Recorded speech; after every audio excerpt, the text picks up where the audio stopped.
म्हणजे हजर झाले नाहीत, त्यांची हजेरी घेतली. घरचे हे आजारी होते, ते होतं काहीतरी बघ. त्यातल्या 5-6 जणांनी सांगितलं साहेब कुंभला गेलो होतो. मी त्या सोशल मीडियावरती बघतोय माणसं तिथे आलेल्या बाया बिया हसतायत. कोणाला त्याच्याशी काही देणं घेणं नाही.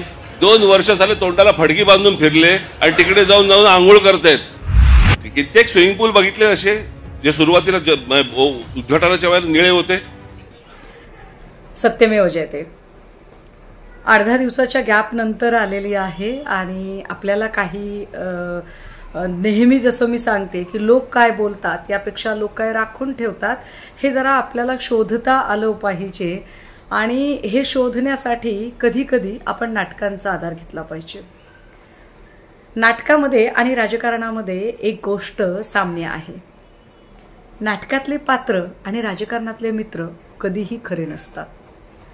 तसंच नाटकात आणि राजकारणात अजून एका गोष्टीचं साम्य आहे. ते असं की नाटकात आणि राजकारणात टायमिंगचं प्रचंड महत्त्व असतं. कोणत्या टायमिंगला कोणती गोष्ट करायची यावर ज्याला टायमिंग कळतं राजकारणातलं तो राजकारणात यशस्वी होतो आणि ज्याला नाटकातलं टायमिंग कळतं तो उत्कृष्ट नट म्हणून पुढे येतो. हे राजकारणातलं टायमिंग जर आपण बघितलं तर मागच्या 8-10 दिवसामधल्या 1-2 घटना आपल्या वानगी दाखल समोर ठेवते. त्यातली एक घटना आहे ती अबू आझमींची.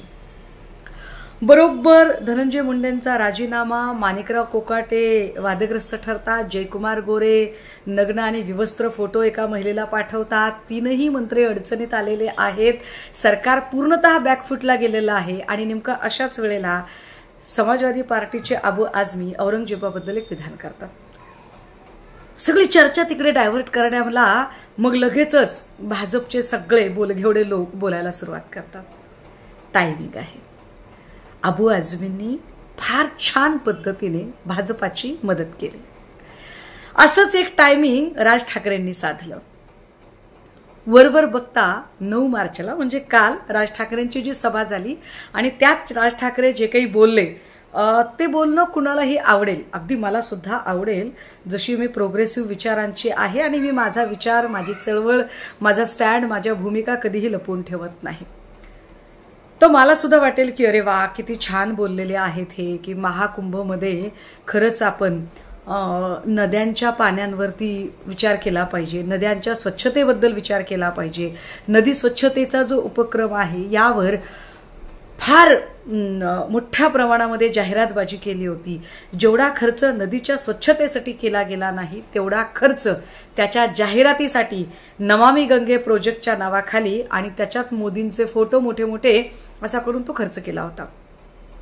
याच सगळ्या संबंधाने काल राज ठाकरे म्हणाले की कुंभमेळ्यात एवढी सगळी लोक गेली परंतु आल्यानंतर अनेकांना त्वचेचे विकार जडलेत की काय. त्यांच्या नेहमीच्या शैलीत मग त्यांनी ते अत्यंत उंगळवाण्या पद्धतीने नकला विकला करणे ते स्वाभाविक आहे आलंच.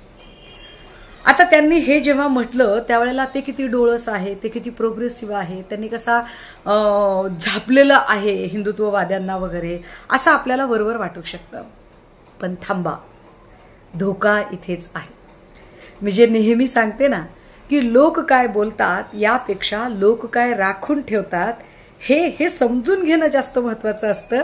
आणि हे जेव्हा आपण समजून घेतो तेव्हा असं लक्षात येतं की कुंभमेळा किती दिवस चालू होता, संपला कधी.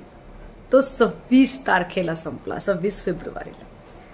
आणि राज ठाकरे बोलतात कधी तर ते 9 मार्चला बोलतात. जर राज ठाकरेंना गंगेचं पाणी निर्मळ नाही असं वाटत असेल, या पाण्यामुळे स्वच्छता नाहीये त्यामुळे त्वचेचे विकार होतात असं वाटत असेल तर राज ठाकरेंनी यावर आधीच का बरं तोंड उघडलं नाही. अनेक प्रश्न निर्माण होतात. राज ठाकरे जर खरंच एवढ्या अंधश्रद्धेच्या विरोधातले असतील तर स्त्री सदस्यांचा चेंगराचेंगरीत मृत्यू झाला आणि शेकडो लोक महाराष्ट्रात चेंगराचेंगरीमध्ये गेले, उष्माघाताने गेले. त्यावर राज ठाकरे काही बोलले का? नाही बोलले. कुंभमेळ्यामध्ये 3 वेळा, तब्बल 3 वेळा चेंगराचेंगरी झाली. या 3 वेळा झालेल्या चेंगराचेंगरीतले खरे आकडे योगी सरकारने दडवून ठेवले. या चेंगराचेंगरीबद्दल ते बोलले का? अजिबात नाही. या ठिकाणी कितीतरी वेळा असं झालं की व्हीआयपी मुवमेंट आहे किंवा एखाद्या व्हीआयपी व्यक्तीचं कुंभस्नान आहे म्हटल्यावरती सर्वसामान्य लोकांना एकाच ठिकाणी अक्षरशः लॉक करून ठेवल्यासारखी माणसं अडकून पडली एकाच जागेवर. यावर राज ठाकरे बोलले का? तर अजिबात नाही. या सगळ्यांच्या संबंधाने ज्या व्हीआयपींच्या व्यवस्था आणि सर्वसामान्यांच्या व्यवस्था यामध्ये कमालीचा फरक होता. किंवा कुंभमेळ्यामध्ये जसं ते सांगतात की कोट्यावधी लोकांनी कुंभस्नानाचा फायदा घेतला, मात्र त्याच्यामध्ये खूप साऱ्या गैरसोयी झाल्या. या गैरसोयीवर ते आधी बोलले का? तर बिलकुलच नाही. या कुंभस्नानांमध्ये काही महिलांचे अक्षरशः फोटो काढले गेले स्नान करतानाचे किंवा व्हिडिओ बनवले गेले आणि ते फोटो आणि व्हिडिओ विकले गेले. यावरती राज ठाकरे बोलले का? तर नाही, राज ठाकरे त्याच्यावरही काही बोलले नाही. हे सगळं चालू असताना राज ठाकरेंनी जेव्हा मोदींचं शाही स्नान झालं, राज ठाकरे गप्प. अमित शहांचं शाही स्नान झालं, राज ठाकरे गप्प. अंबानी कुटुंबियांचं शाही स्नान झालं, राज ठाकरे गप्प. जर राज ठाकरेंना खरंच अंधश्रद्धेवर प्रहार करायचे असतील किंवा राज ठाकरेंना खरंच गंगेच्या पाण्याबद्दल आणि भाजपाने नमामि गंगेचा प्रोजेक्ट कसा नीट राबवला नाही यावर बोलायचं असेल तर ते तेव्हाच का बोलले नाही? राज ठाकरे यापैकी कशावरही चकार शब्द बोलत नाहीत. राज ठाकरे काय करतात, ते अदानींना बोलत नाहीत, ते अमित शहाला बोलत नाहीत, ते मोदींना बोलत नाहीत, मोठमोठ्या फिल्म स्टार्सना बोलत नाहीत, मोठमोठ्या सेलिब्रिटीजना बोलत नाहीत. भाजपाने काय अजागळपणे अव्यवस्थितपणा या कुंभमेळ्यात केला त्यावरती ते बोलत नाहीत. ते बोलतात कुणावर? तर सर्वसामान्य लोक कशी गेली आणि ती कशी अंधश्रद्धेने त्यांनी डुबकी मारली. आणि बोलतात कधी?